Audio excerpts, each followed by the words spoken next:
ইবনে কাসির রাহমাতুল্লাহি আলাইহি এনেছেন, হঠাৎ করে এক বৃদ্ধা চিৎকার করলো, এই আমিরুল মুমিনিন খলিফাতুল মুসলিমিন উমর ইবনে আব্দুল আজিজ নাই রে, তিনি মারা গেছে, তিনি নাই। ভিডিও কলিং এর যুগ না, ইন্টারনেটের যুগ না, যে মুহূর্তের ভিতরে মোহাম্মদপুরের লাইভ সারা দুনিয়ায় প্রচার হয়ে যাবে। উমর ইবনে আব্দুল আজিজ মারা গেছে, খবরটা পৃথিবীর এক প্রান্তে যাইতে অনেক দিনের দরকার, কিন্তু হযরত উমর ইবনে আব্দুল আজিজ এক দিক দিয়ে মারা গেছে, আর এক দিক দিয়ে খবর চলে গেছে। মহিলাকে বলে, বাজে কথা কেন বলো, মাত্র 2.5 বছরের খলিফা মরে গেছে বুঝি? কয় হ, মারা গেছে। ইয়াকিন, বিশ্বাস করো মারা গেছে।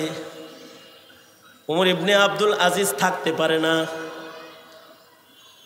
সত্যই কয়েকদিন পরে কাফেলা এলাকায় আসলো, উমর ইবনে আব্দুল আজিজের মৃত্যুর সংবাদ লইয়া। নাই, উমর ইবনে আব্দুল আজিজ আসলেই মারা গেছেন। বৃদ্ধাকে বলে, এই বুড়ি, কেমনে জানলে উমর ইবনে আব্দুল আজিজ মারা গেছে? বৃদ্ধা বলে, নিজের চোখে আমি আমার জঙ্গলের ঘাটে প্রতিদিন দেখেছি, বারবার বাঘ আর ছাগল একসাথে ঘাটলায় পানি পান করে, কিন্তু বাঘ ছাগলের উপরে আক্রমণ করে সীমানা লঙ্ঘন করে না। আজকে 2.5 বছর পরে দেখলাম বাঘ ছাগলের রক্ত পান করতেছে। উমর ইবনে আব্দুল আজিজ বাঁচা থাকলে বাঘ অবাধ্য হইতে পারে না। তাই আন্দাজ করেছিলাম খলিফাতুল মুসলিমিন নাই রে। সত্যই খবর নিয়ে দেখে উমর ইবনে আব্দুল আজিজ বাঁচা নাই। وقال النبي صلى الله عليه وسلم الكيس من دان نفسه وعمل لما بعد الموت والعاجز من أتبع نفسه هواها وتمنى على الله. وقال النبي صلى الله عليه وسلم كما تعيشون تموتون وكما تموتون تبعثون أو كما قال عليه الصلاة والسلام. اللهم صل على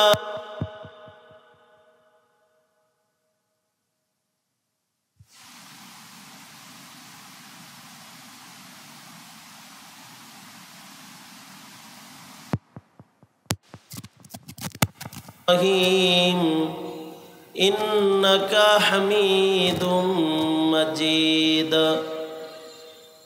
اللهم بارك على محمد وعلى آل محمد كما باركت على إبراهيم وعلى آل إبراهيم إنك حميد مجيد. ইত্তেফাকুল মাদারিসিল কওমিয়া মোহাম্মদপুর আয়োজিত মহতি দুদিনব্যাপী সম্মেলনের আজকের আখেরি দিনের মোহতারাম সভাপতি, উপস্থিত হাজরাত, বুজুর্গ উলামায়ে কেরাম, সম্মুখপানে সমবেত দিন প্রিয়, ইসলাম প্রিয়, দিনদার ইমানদার মুমিন মুসলমান ভাইয়েরা, বুড়া বাবারা, যুবক ভাইয়েরা, পর্দার আড়ালের মা বোনেরা, প্রিয় ছাত্র ভাইয়েরা, বিশ্বজগতের মালিক, বিশ্ব প্রতিপালকের বিশ্ব দরবারে কালিমাত শকর যে মহান রব্বুল আলামিন অত্যন্ত দয়া করে, মায়া করে, ভালোবেসে, রহমতি বরকতি জান্নাতের টুকরা বাগানে উম্মতের ওলামাদের সোহবতে বরকতি একটি সম্মেলনে হাজির হওয়ার তৌফিক দান করেছেন। এজন্য মালিকের দরবারে শুকরগুজার হই, শুকরিয়া আদায় করি, কালিমাতুশ শুকর পড়ি, আলহামদুলিল্লাহ। দুদিন ধরেই যোগ্য বুজুর্গ ওলামা হজরতগণ গুরুত্বপূর্ণ নসিহা এই মাহফিলে করেছেন। আজকে মাহফিলের আখেরি দিনে যোগ্যদের আলোচনা হয়েছে, আরও আকাবির মুরব্বী হজরতদের আলোচনা বাকি আছে। ইন্তেজামিয়া কমিটির নির্দেশে আমি বরকতের নিয়তে আপনাদের সামনে আল্লাহর কালামের আয়াত এবং নবী পাকের হাদিস পেশ করেছি। এগুলোকে সামনে করে কিছু কথা আপনাদের সামনে তাকরার করার ইরাদা রাখি। আল্লাহ তাআলা কিছু উপকারী কথা আপনাদের কানে পৌঁছে দেওয়ার তৌফিক আল্লাহ তাআলা দান করেন। আপনারা দোয়া করুন, আমিন। আল্লাহ পাকের দুই ধরনের মাখলুক আছে। এক ধরনের মাখলুককে আল্লাহ তাআলা ইখতিয়ার, ইচ্ছা শক্তি দেন নাই। যেমন ফিরিস্তাদেরকে আল্লাহ তাআলা কোনো ইচ্ছা শক্তি দেন নাই, তাদের নিজস্ব কোনো ইচ্ছা নাই। যে ফিরিস্তাকে যে দায়িত্ব আল্লাহ তাআলা দিয়েছেন সে দায়িত্বেই তারা ব্যস্ত। নিজের থেকে কোনো ইচ্ছা, কোনো কিছু তাদের উদয় হয় না। এ শক্তি আল্লাহ তাআলা তাদেরকে দেন নাই। মেরাজের সফর শেষ করে আল্লাহর রাসূল সাল্লাল্লাহু আলাইহি ওয়াসাল্লাম উম্মতের কাছে বর্ণনা দিয়েছেন, ফিরিস্তাদেরকে আসমানে আল্লাহর রাসূল দেখে এসেছেন হাইয়াতে সালাতে, কাউকে নামাজের সেজদার হালতে, কাউকে রুকুর হালতে, কাউকে কওম জলসার হালতে। সৃষ্টির পর থেকে যে ফিরিস্তাকে আল্লাহ তাআলা সেজদার হালতে রেখেছেন, কিয়ামত পর্যন্ত সে কোনোদিন মাথা উঠানোর ইচ্ছা তার জাগ্রত হবে না। যাকে রুকুর হালতে রেখেছেন সে রুকুর হালতেই থাকবে, মাথা উঠানোর ইচ্ছা তার জাগ্রত হবে না। আল্লাহর রাসূল সাল্লাল্লাহু আলাইহি ওয়াসাল্লাম হযরত ইসরাফিল আলাইহিস সালাতু ওয়াস সালামকে সিংহা মুখে দাঁড়ানো অবস্থায় দেখেছেন, এক পা সামনে এক পা পিছনে দিয়ে সবটুকুন শক্তি গলার কাছে নিয়ে সিংহা মুখে নিয়ে হযরত ইসরাফিল আলাইহিস সালাম দাঁড়িয়ে আছেন। কবে কিয়ামত হবে আর আল্লাহ পাকের নির্দেশ হবে ইসরাফিল বাঁশি বাজাও, এই যে প্রস্তুত করে ওনাকে দাঁড় করায় রেখেছেন, এই ইচ্ছা শক্তি আল্লাহ তাআলা দেন নাই এই ফিরিস্তাকে, যে তার মনে চাইবে যে কিয়ামত তো অনেক দূর, ফ্রি দাঁড়ায় আসি, খামোখা একটু ঘুরে আস। এমন কোনো ইচ্ছা তার হৃদয়ে কোনো দিন জাগ্রত হবে না। আর অন্যান্য মাখলুকাতকেও যেভাবে আল্লাহ তাআলা নির্দেশ করেছেন সেভাবে তারা চলছে, ইচ্ছা শক্তি নাই। যেমন সূর্য যে জায়গার থেকে উদয় হচ্ছে সৃষ্টির আদিকাল থেকে কিয়ামত পর্যন্ত সেখান থেকেই উদয় হবে। যেখানে আল্লাহ তাআলা ডুবতে নির্দেশ করেছেন সেখানেই ডুবে যাবে। শীতের দিনে যে কক্ষপথে চলতে বলেছেন সে পথেই চলবে, গরমের দিনে যে পথে চলতে বলেছেন সে পথেই চলতে থাকবে। তার নিজস্ব ইচ্ছায় তার চলার পথকে সে পরিবর্তন করবে না, এক সেকেন্ডের ব্যবধানও কখনো সে করবে না, হবে না। জামাদাত নাবাতাত যাকে যেখানে দাঁড় করিয়ে রেখেছেন, পাহাড় সৃষ্টির পর থেকে যেখানে জাবালে তুর, নূর, সোর দাঁড়ায় রয়েছে সেখানেই আছে, এক বিগত আগায়ও নাই, এক হাত পিছেও যায় নাই, জায়গায় দাঁড়িয়ে আছে। যে গাছটাকে যেখানে দাঁড় করায় রেখেছেন গাছটা সেখানে দাঁড়িয়ে আছে, নিজস্ব ইচ্ছায় সে সেখান থেকে সরার অধিকার তার নাই। চাঁদ, সূর্য, গ্রহ, তারা আল্লাহর নির্দেশ মতো আলো বিতরণ করে যাচ্ছে। আল্লাহ পাকের নির্দেশনার কোনো পরিবর্তন তাদের ইচ্ছায় তারা করবে না। ইচ্ছা শক্তি আল্লাহ তাআলা তাদেরকে দেন নাই। আবার কিছু কিছু মাখলুক আছে যাদেরকে ইচ্ছা শক্তি দান করেছেন, কিন্তু ইচ্ছা শক্তি ব্যক্ত করার এবং বাস্তবায়ন করার অধিকার দেন নাই। যেমন গবাদি পশু, ওদের ইচ্ছা আছে, কিন্তু ওদের মনিবের ইচ্ছার বাইরে চলার ক্ষমতা ওদের নাই। তার মালিক তাকে যে খুঁটির সাথে বেঁধে রেখেছে সেখানেই তার দিন পার হয়ে যায়। যে জায়গাটুকুন তার থাকার জন্য বরাদ্দ করেছে সেই জায়গায় তার সময় কেটে যায়। তার কিছু খাইতে মনে চাইলেও তার মনিব তাকে যে খাবারটা খামার ঘরে পৌঁছে দেয় ওই খাবারটাই তাকে খাইতে হয়। তার বাচ্চার জন্য তার মায়া লাগে। মনিব যখন তার দুধ দহন করতে থাকে তখন সে কাঁদতে থাকে নিজের বাচ্চার মায়ায়। সবটুকুন দুধ দহন করে যখন বাজারে বিক্রির জন্য নিয়ে যায় তখন গরুটা তার বাচ্চার দিকে তাকায় কাঁদে, কিন্তু নিজের ইচ্ছাকে বাস্তবায়ন করারও শক্তি নাই। তার যে তার সন্তানকে দুগ্ধপান করাইতে মনে চায় এই ইচ্ছা ব্যক্ত করার ভাষাও আল্লাহ তাআলা তাকে দেন নাই।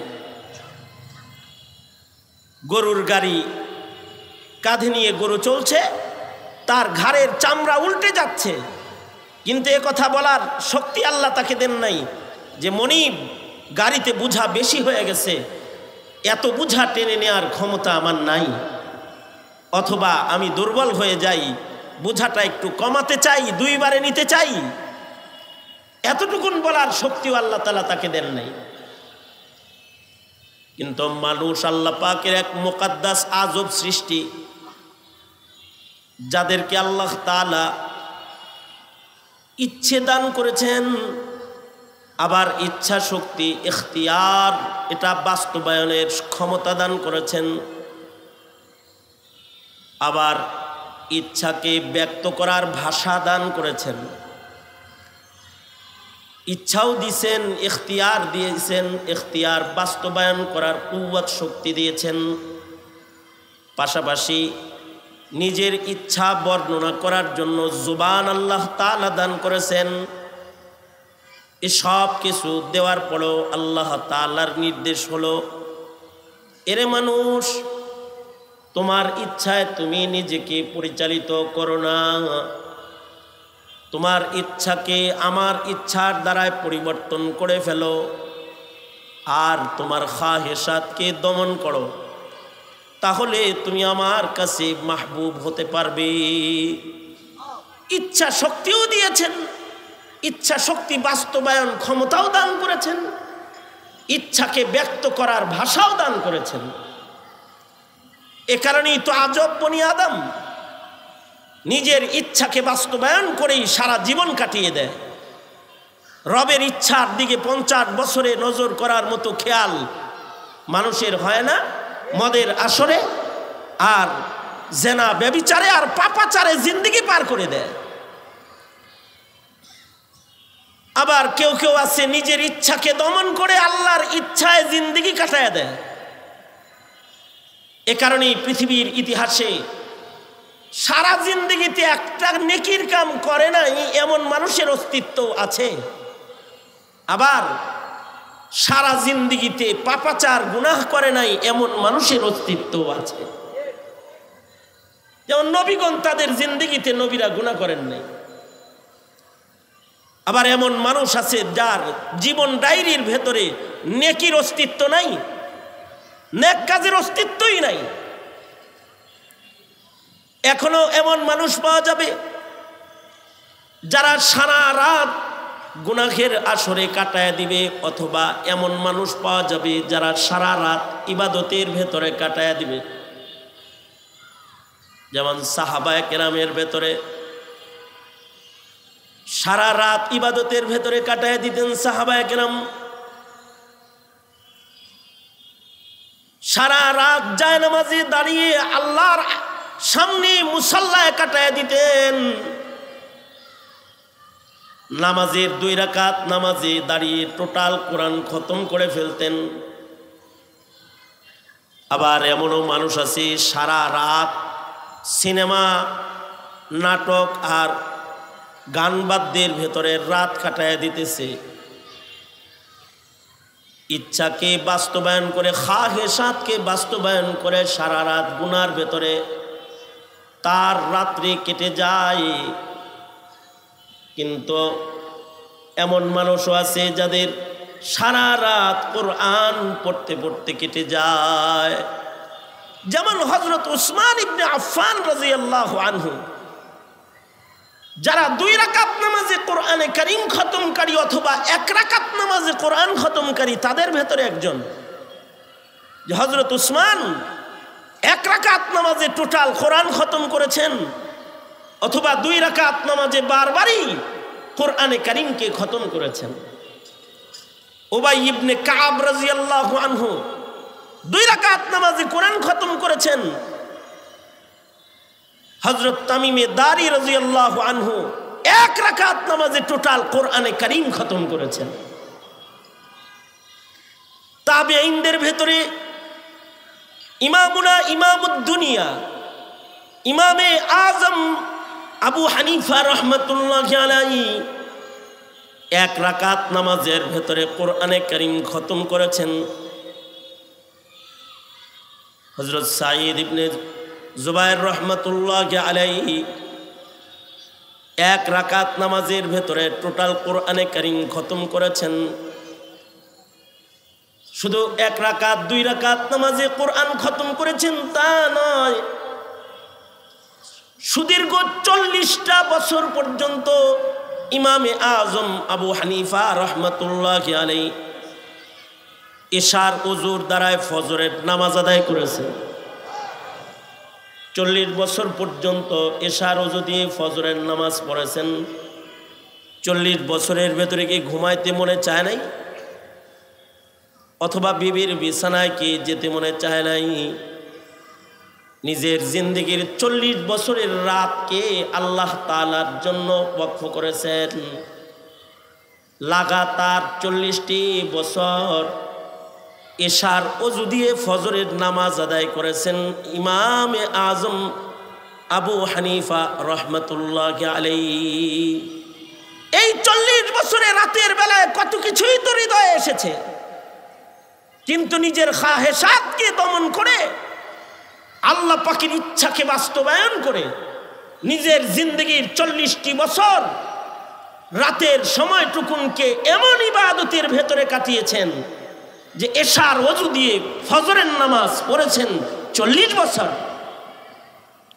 ঠাকুরমার ঝুরির গল্প না, এটা আমাদের বাপ দাদাদের পুরাতন ওই জমানা, যখন বিজ্ঞানের আগমন ছিল না, যখন বস্তু জগতের এত উন্নতি হয় নাই, তখন করে ইবাদতের আসল চিত্র যেটা বাস্তবায়ন হয়েছে ওনাদের মাধ্যমে।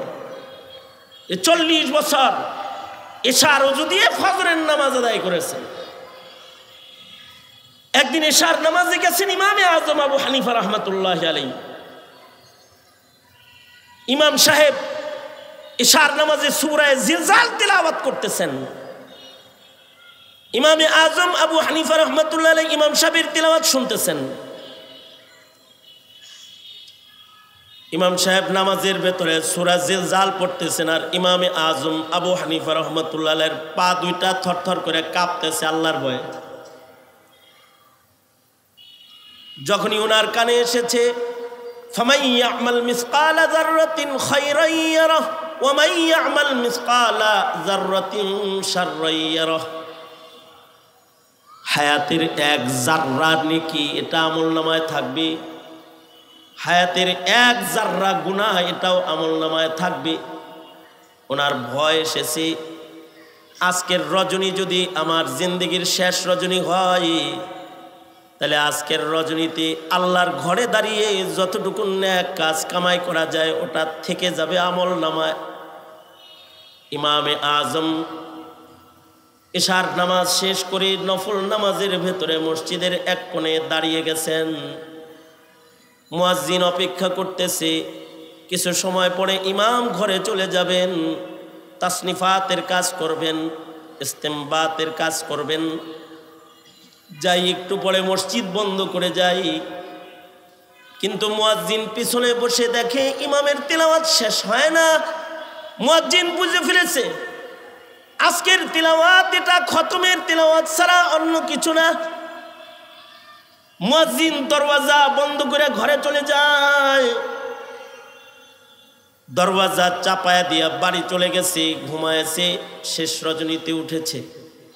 ফজরের আজান দেওয়ার জন্য মুয়াজ্জিন মসজিদে এসেছে, এসে দেখে ইমামে আজম ইমামুদ্দুনিয়া যেভাবে এশার নামাজের পরে মুসল্লায় দাঁড়ানো অবস্থায় দেখে গেছে সেইভাবেই মুসল্লায় দাঁড়িয়ে আছে। আর ইমামের কণ্ঠে কোরআনে কারিমের আম্মা পাড়ার তিলাওয়াত চলতেছে। তার মানে সারা রাত এক জায়গায় দাঁড়িয়ে ইমামে আজম মসজিদের কোণে আল্লাহর কালাম 30 পারা তিলাওয়াত করে খতম করেছে। এক রাকাতের ভিতরে টোটাল কোরআন খতম করে ফেলেছে। হ্যাঁ, আমাদের আকাবিররাও এমনই। আমরা আমাদের আসতিজায়ে কেরামদের সাথে যে সকল সময়ে গল্প শুনেছি তাদের কাছ থেকে, নামাজের ভেতরে যাদের জিন্দেগির রাত ফুরায় গেছে, হাফিজি হুজুর রহমতুল্লাহ আলাইহি 13 পারা 14 পারা কোরআনে কারিম নামাজরত 1-2 রাকাতের ভেতরে ওনার খতম হয়ে গেছে। 2 দিনে কোরআনে কারিমের খতম হয়ে গেছে। রাস্তা চলতেছে, কোরআন পড়তেছে, কখনো কখনো 1.5 দিনে কোরআনে কারিমের খতম হাফিজি হুজুর রহমতুল্লাহ আলাইহি হয়ে গেছে।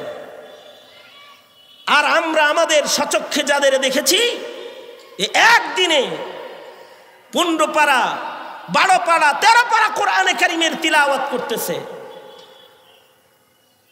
দেওবন্দের আবুল হাসান আজমি দামাত বারকাতুহুম বাংলাদেশের রমজানুল মুবারক উনি থাকেন।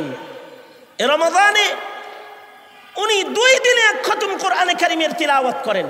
নিজের ইচ্ছায় নয়, রবের ইচ্ছাকে বাস্তবায়ন করে রবকে খুশি করার জন্য নিজের সকল ইচ্ছা জলাঞ্জলি দিয়ে আল্লাহর কালামের সামনে বসে রয়। আর জেলখানায় দেখেছি আল্লামা মামুনুল হক আওয়াবিনের নামাজে 3 পারা 4 পারা কোরআনে কারিমের তিলাওয়াত করে। শেষ রাত্রিতে তাহাজ্জুদে দাঁড়িয়ে 2 পারা 3 পারা শেষ রাত্রিতে তাহাজ্জুদের তিলাওয়াত যখন হয়, কারারক্ষীরা এসে দাঁড়িয়ে দাঁড়িয়ে কোরআন শুনতে থাকে আর কাঁদতে থাকে। আল্লাহর কালামের তিলাওয়াত, নামাজের ভেতরে আল্লাহর কালামের খতম হইতে থাকা, নিজের জিন্দেগির ইচ্ছাকে জলাঞ্জলি দিয়ে রবের ইচ্ছাকে বাস্তবায়ন করার এই যে কুওয়াত ক্ষমতা, এটা আল্লাহ তাআলা বনি আদমকে দান করেছেন। তারা নিজের ইচ্ছাকে জলাঞ্জলি দিতে পারে। নিজের হায়াতে নিজের ইচ্ছায় নয়, রবের ইচ্ছায় সময় কাটাইতে পারে। যারা নিজের ইচ্ছা জলাঞ্জলি দিয়ে রবের ইচ্ছায় হায়াত কাটাবে, সরওয়ারে দু আলম নবী বলেন, কামা তাঈশুনা তামুতুন। আল্লাহর রাসূল বলেন,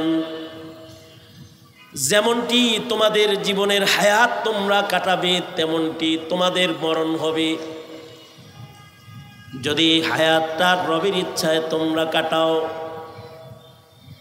তো তোমাদের মরণের অবস্থা হবে একরকম, আর যদি হায়াতটাকে নিজের ইচ্ছায় কাটাও তাহলে মরণ হবে আর এক রকম।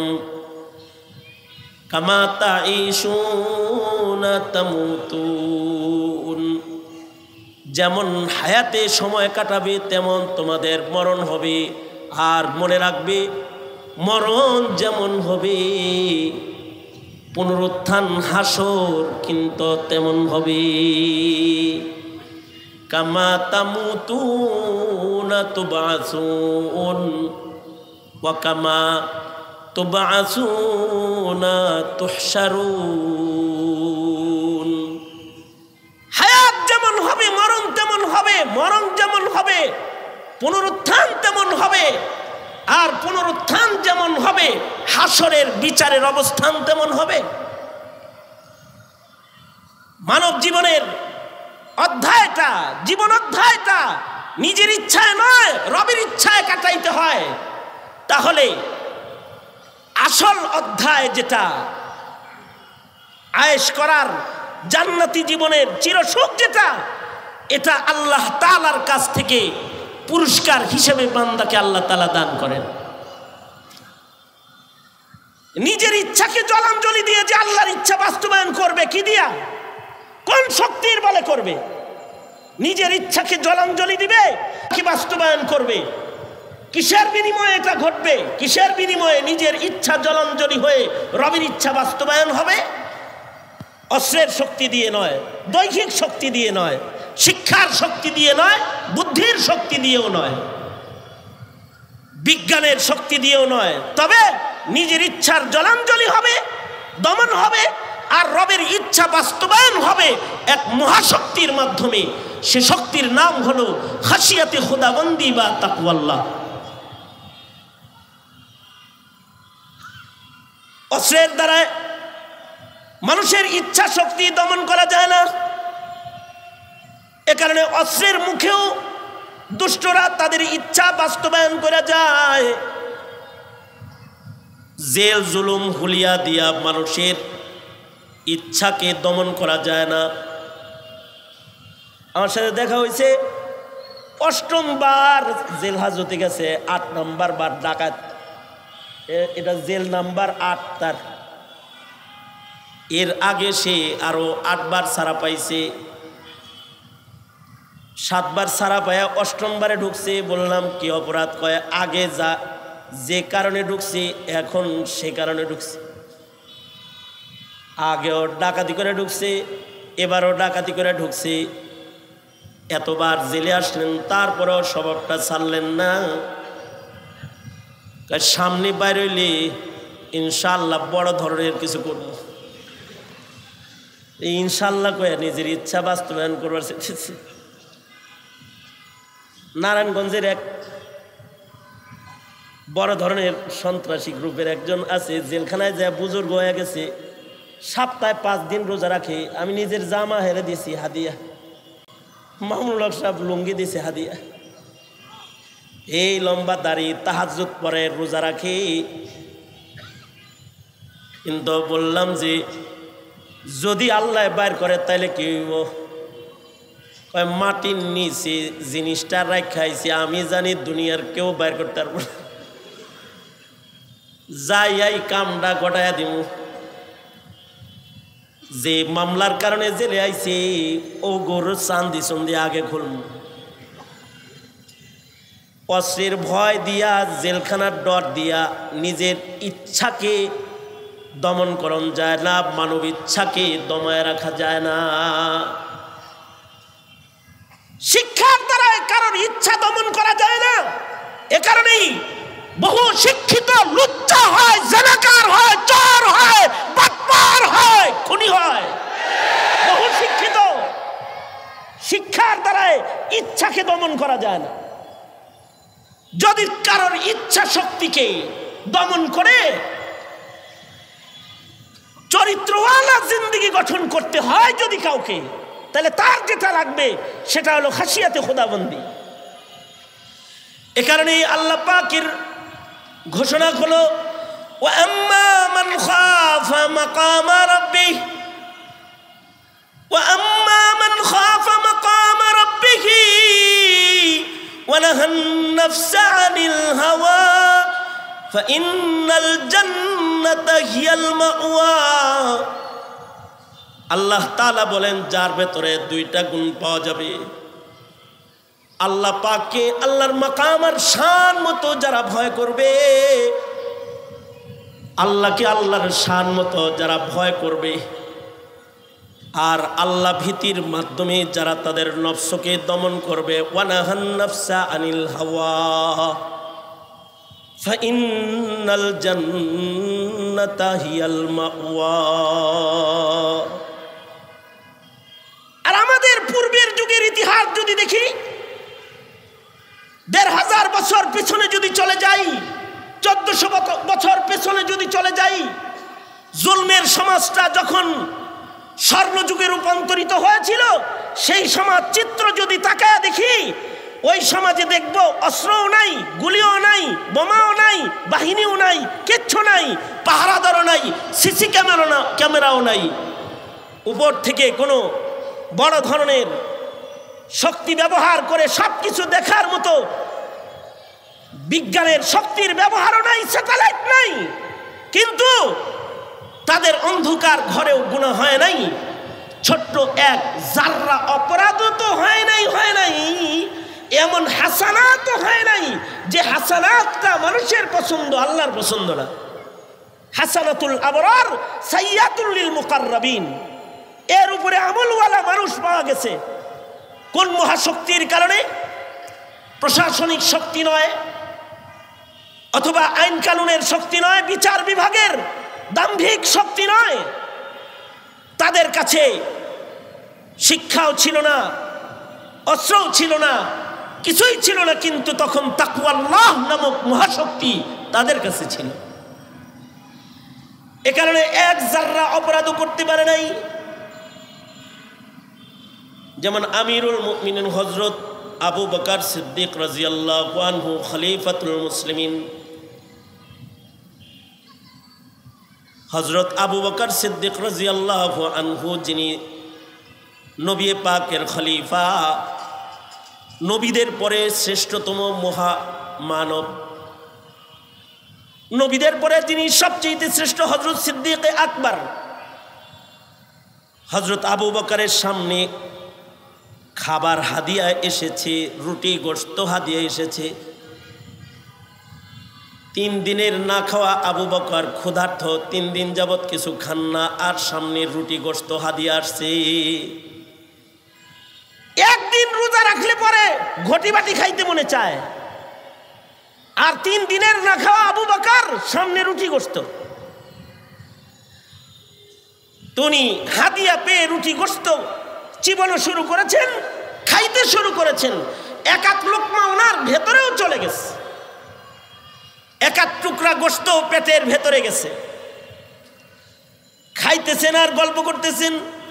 যেই গোলাম এগুলো হাদিয়া আনছে তারা বলে, এগুলো কেমনে আসলে? গোলাম যা বুঝাইতে চেয়েছে সেটা হলো, জ্বরে বক মরছে, ফকিরের কারামতি বাড়ছে। তার মানে হলো, আমি জীবনে একটা চিকিৎসা করছিলাম, রুকিয়া করছিলাম, জারফুক করছিলাম, দম করছিলাম, হেডা কামে লেগে গেছে। কবে করছিলি? কয়, যখন আমি জাহিলিয়াতে ছিলাম, তখন একটা রুগীরে ছু দিছিলাম, ফু দিছিলাম, রুকিয়া করছিলাম, রুগী তো ভালো হয়ে গেছে, রুগী তো আমার ভক্ত হয়ে গেছে। তো সে তার বাড়িতে খাবার রান্না হয়েছে, তো ওই দিনের রুকিয়ার ফুয়ার চিকিৎসার প্রতিদান হিসেবে আমার জন্য এই খাবারগুলো হাজির করেছে। হযরত আবু বকর বলেন, তুমি যখন ছু দিছিলা তখন কি আল্লাহর নামে দিছিলা, বিসমিল্লাহ পড়ছিলা? আল্লাহরে তো আমি তখন চিনি না, আমি তো মুসলমানই না, তো আল্লাহর নামে ফু দিমু কিভাবে? লাত উজ্জার নামে দিছ? লাতার উজ্জার নামের খানা আমারে খাওয়াইতেছ আদর করে? হ্যাঁ, না না না, এই খাবার খাওয়া যাবে না, গায়রুল্লাহর নামের খানা আবু বকরের পেটে যাবে না। যতটুকুন এক লোকমা পেটের ভিতরে চলে গেছে, এটা নিয়ে হযরত আবু বকর পেরেশান হয়ে গেলেন। নিজের মুখের ভিতরে উঙ্গুলি ঢুকায় বমি করার চেষ্টা করতেছেন। হযরত উসমান এসে বলে, এত কষ্ট করছেন কেন আমিরুল মুমিনিন? হযরত আবু বকর বলে, উসমান শোনো নাই, হারাম খানার দ্বারায় যদি দেহ গঠন হয়, ও দেহ দোজকের আগুনে ফেলবে আল্লাহ তাআলা। আমি চাই না লাতুজ্জার নামের খানা আমার পেটে হজম হয়ে যাক, এ কারণে উঙ্গুলি মারতেছি যাতে বমি হয়, আর মুখের ভেতর দিয়ে যেন পেটের খানা বাইর হয়ে যায়। হযরত আবু বকর আবার বেশি করে পানি পান করে তারপরে মুখের ভেতরে উঙ্গুলি মারা শুরু করলেন। এক সময় হযরত আবু বকরের বমি হয়ে গেল। পেটের থেকে রুটির টুকরা গোশতের টুকরা বের হয়ে গেল। সিদ্দিকে আকবর শুকর আদায় করলেন, এতটুকুন জাররা হারামের সাথে নিজেকে সম্পৃক্ত আবু বকর যে করে নাই, এটা সিদ্দিকে আকবরের তাকওয়া নামক মহাশক্তির বরকতে করেছেন। তাকওয়া আর খৌফ ও খাশিয়াতে খোদাবন্দির কারণে এক লোকমা হারাম গোশত আবু বকরের পেটের ভেতরে হজম হয় নাই। আর এখন তো সুদকে হালাল মনে করে খায়, ঘুষকে হাদিয়া মনে করে খায়, আর পূজার প্রসাদকে বরকতের খানা মনে করে মুসলমানের বাচ্চা খায়, বরকতের খানা মনে করে খায়। এই যে পাপ আর অপরাধের যে রাজ্য রমরমা হইতেছে, এটার মৌলিক কারণ হলো তাকওয়া নামক শক্তি মানব হৃদয়ে, মুমিনের হৃদয়ে কমে যাচ্ছে। মুওয়াত্তা ইমাম মালিকের ভিতরে ঘটনা এসেছে, হযরত উমরে ফারুক রাদিয়াল্লাহু আনহু ওনার কাছে দুধ হাদিয়া আসছে।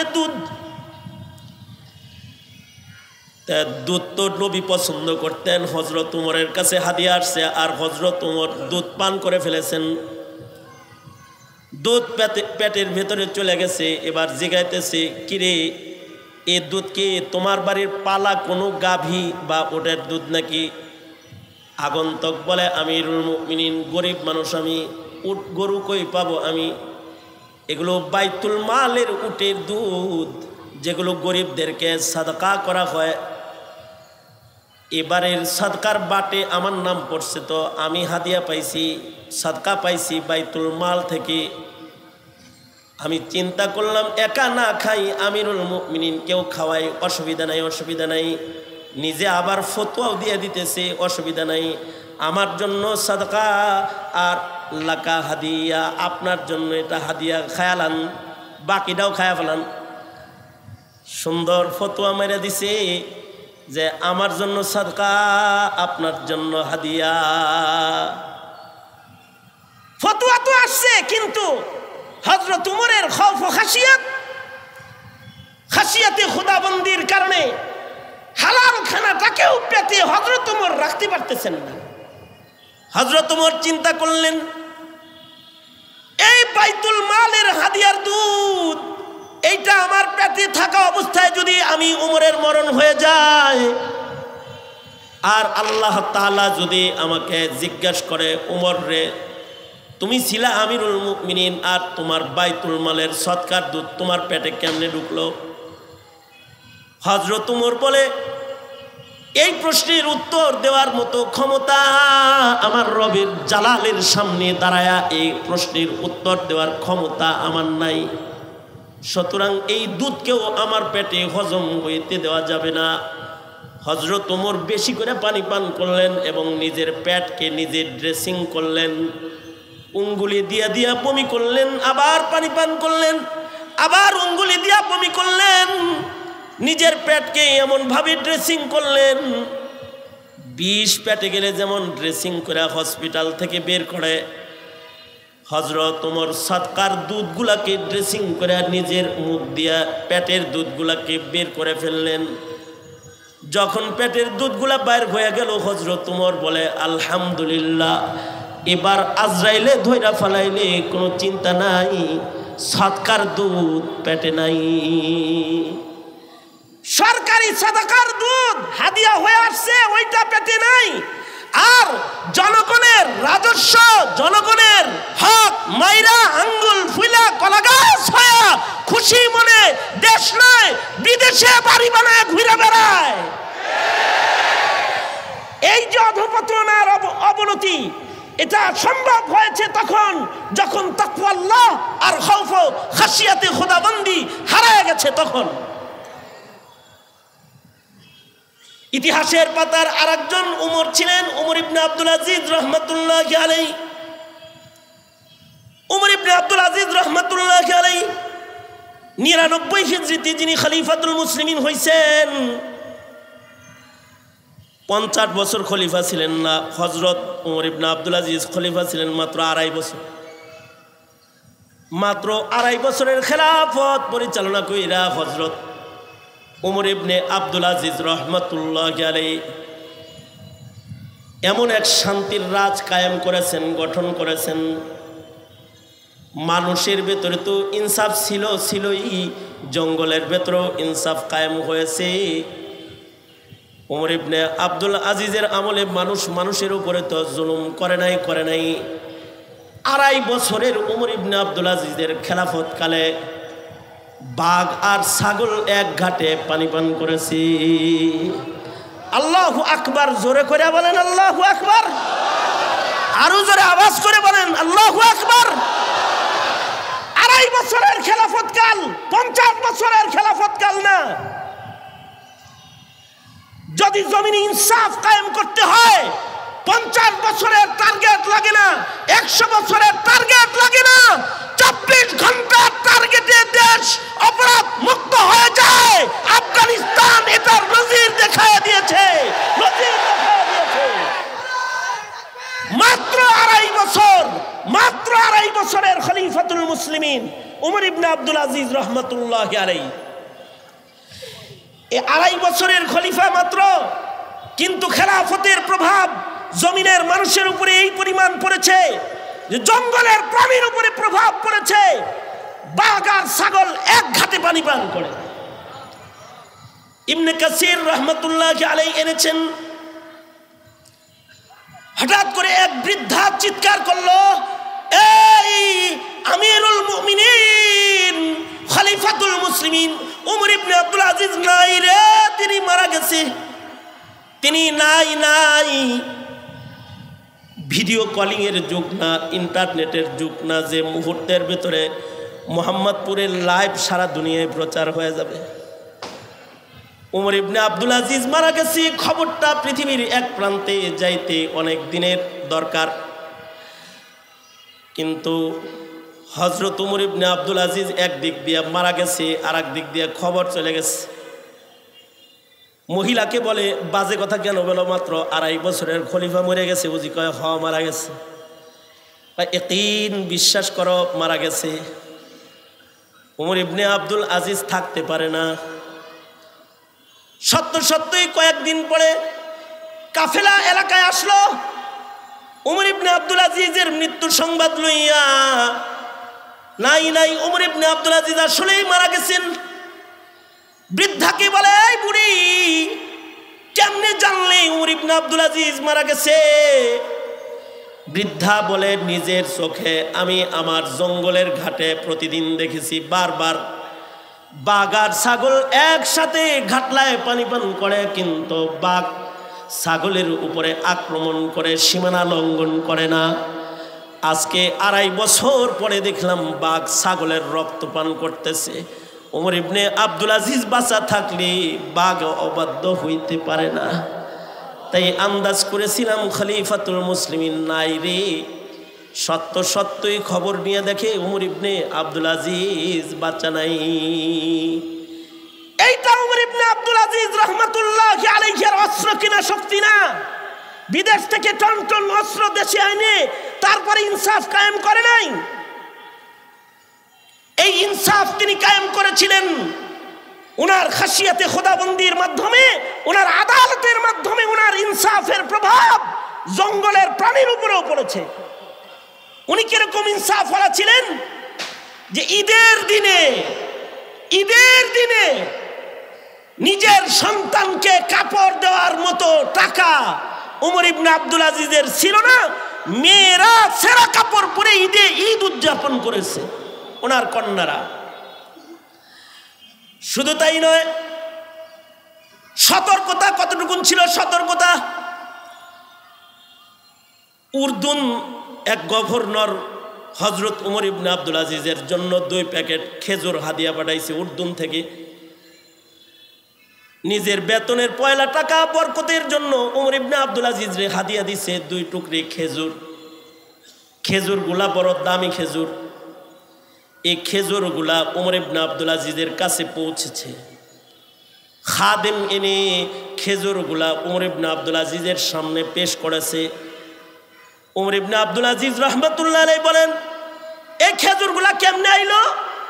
উর্দুনের খেজুর, উর্দুনের গভর্নরের খেজুর আমার পর্যন্ত আসলো কেমনে? খাদেম বলে সরকারি ডাকের গাড়ি উর্দুন গিয়েছিল, গাড়িটা খালি আসতেছিল, তাই খালি গাড়িতে গভর্নর আপনার জন্য খেজুর হাদিয়া পাঠায়েছে। ওমর ইবনে আব্দুল আজিজ রহমতুল্লাহি আলাইহি বলেন, এই ডাক বিভাগের সরকারি গাড়ি সরকারের বাইতুল মালের টাকা দিয়ে কেনা হয়েছে, আর এই গাড়ির ড্রাইভারের বেতন বাইতুল মাল থেকে দেয়া হয়। আমার ব্যক্তিগত হাদিয়ার খেজুরটা বাইতুল মালের গাড়িতে করে এ পর্যন্ত এসে বাইতুল মালের টাকা, বাইতুল মালের বেতন, বাইতুল মালের গাড়ি এর একটা অংশ এই খেজুরের ভেতরে ঢুকে পড়েছে। সুতরাং এই খেজুর আমার জন্য খাওয়া আর জায়েজ নাই। যাও যাও খেজুরগুলাকে বাজারে বিক্রি করে দাও, আর বিক্রির টাকাগুলাকে বাইতুল মালে জমা করে দাও। ওমর ইবনে আব্দুল আজিজ রহমতুল্লাহ আলাইহির ভাতিজা দাঁড়ায় দাঁড়ায় চাচার তাকওয়া দেখতেছিলেন। উনি বাজারে যায় ডাক উঠাইছেন যে বলো খেজুরের দাম কত? সবাই মিলা বলছে 13 টাকা। উনি কয় 14 টাকায় যে খেজুর আমি নিয়ে গেলাম। খেজুরগুলো নিয়ে 2 টুকরির 1 টুকরি নিজের বাড়িতে রাইখা চাচার জন্য ভাতিজা খেজুরের টুকরি মাথায় লইয়া চাচার কাছে যায় বলে, চাচাজি এই খেজুরগুলা আপনার জন্য হাদিয়া এনেছি। ওমর ইবনে আব্দুল আজিজ বলে, খেজুরগুলা পুরানা হাদিয়ার সিল সপ্পর দেখা যায়, এগুলো উর্দুনের খেজুর মনে হয়। জি, এই যে চাচা বাইতুল মালের রশিদ, বাজারে ডাক উঠায় খেজুরগুলা আমি ক্রয় করেছি আর টাকাটা বাইতুল মালে জমা করেছি। ভাতিজা হয়ে চাচারে কি খাওয়ানোর মতো অধিকার নাই? ভাতিজা হয়ে চাচার জন্য খেজুর কিনা 1 টুকরি হাদিয়া পেশ করেছি, মেহেরবানি করে কি এখন কবুল করা যায় না? ওমর ইবনে আব্দুল আজিজ বলে, এইবার খেজুর ওমর ইবনে আব্দুল আজিজের খাওয়ার উপযুক্ত হয়েছে। এই ইনসাফেরই প্রভাব জঙ্গলে পড়েছে। আর এখন তো 1 খাটের বিল হয় লাখ লাখ, আর 1 দরজার বিল হয় লাখ লাখ। চোর কলম দিয়া সরকারি টাকা চুরি করে খেয়ে নেয়। যখন শাসন ব্যবস্থা হয় এই, আর বিচার ব্যবস্থার ধস নামে এই যে আলেম জেলখানায় রয় আর জালেম মুক্ত ঘুরে বেড়ায়, তখন আর শান্তি কিভাবে দেশে হতে পারে? শান্তি প্রতিষ্ঠাই বা কিভাবে কল্পনা করা যেতে পারে? মানুষের নফসানিয়তকে বাস্তবায়ন এজন্যই করছে যে মানুষের ভেতরে এখন তাকওয়া আল্লাহ নাই। কিভাবে এই তাকওয়া আল্লাহ আসবে? আগের যুগে তাকওয়া আল্লাহ হারিয়ে গেলে মানব হৃদয়ে তাকওয়ার চাষাবাদ করার জন্য আল্লাহ তাআলা নবী রাসূল প্রেরণ করতেন। পয়গম্বররা মানুষের হৃদয়ে চাষাবাদ করে হারিয়ে যাওয়া তাকওয়া আল্লাহকে আবার জীবিত করত। আমাদের নবী আলাইহিস সালামের মাধ্যমে এই জমিনে নতুন করে কোন নবী এসে তাকওয়ার চাষাবাদ করার দরওয়াজা আল্লাহ তাআলা বন্ধ করে দিয়েছেন। হ্যাঁ, তবে এই জমিনের মানুষদের তাকওয়া আল্লাহ চাষাবাদের জন্য আল্লাহর রাসূলের পরে আল্লাহ তাআলা একটি দলকে নির্বাচিত করেছেন। তারা নবী নয় বটে, কিন্তু তারা নায়েবে নবী। তারা নবী নয়, কিন্তু তারা নবীদের নায়েব। নবীরা যে কাজগুলো করত তারা সে কাজগুলো করবে। নবীরা যেমন ইবাদত শিখাইতো তারা তেমন ইবাদত শিখাবে। নবীরা যেমন গুনাহ চিনাইতো তারা পাপাচারকে সুস্পষ্ট করবে। নবীরা যেমন জুলুম আর অত্যাচারের বিরুদ্ধে দুর্বার গর্জে দাঁড়িয়ে যেত, তারা ওইরকম অত্যাচার, অনাচার, জুলুম, নির্যাতনের বিরুদ্ধে গর্জে দাঁড়িয়ে যাবে।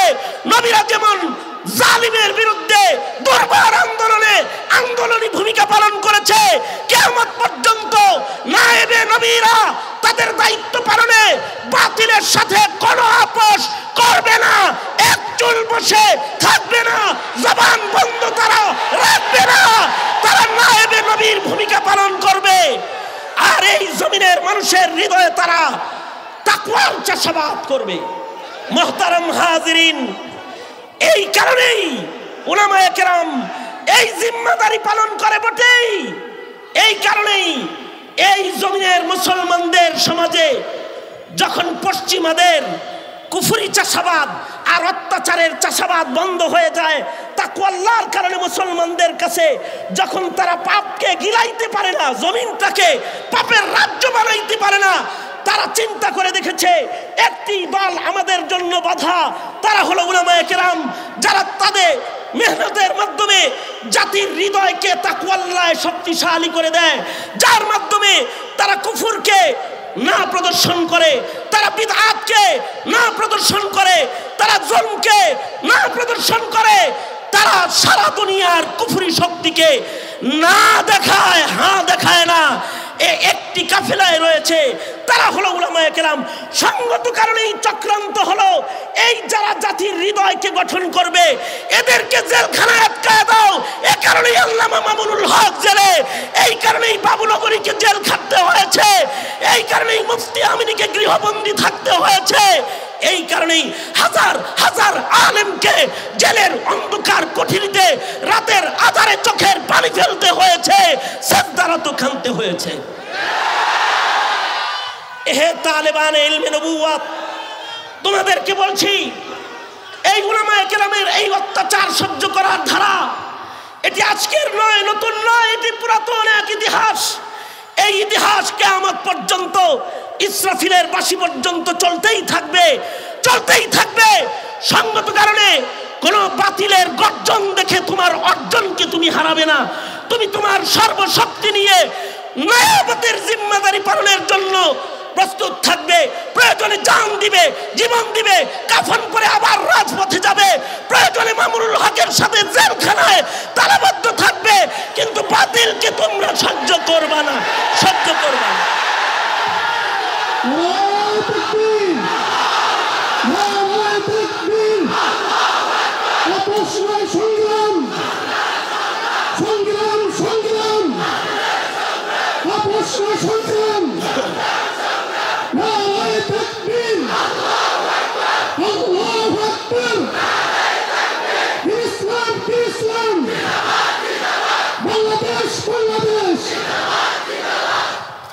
ইত্তেফাকুল উলামার সম্মেলন থেকে সরকারকে বলবো,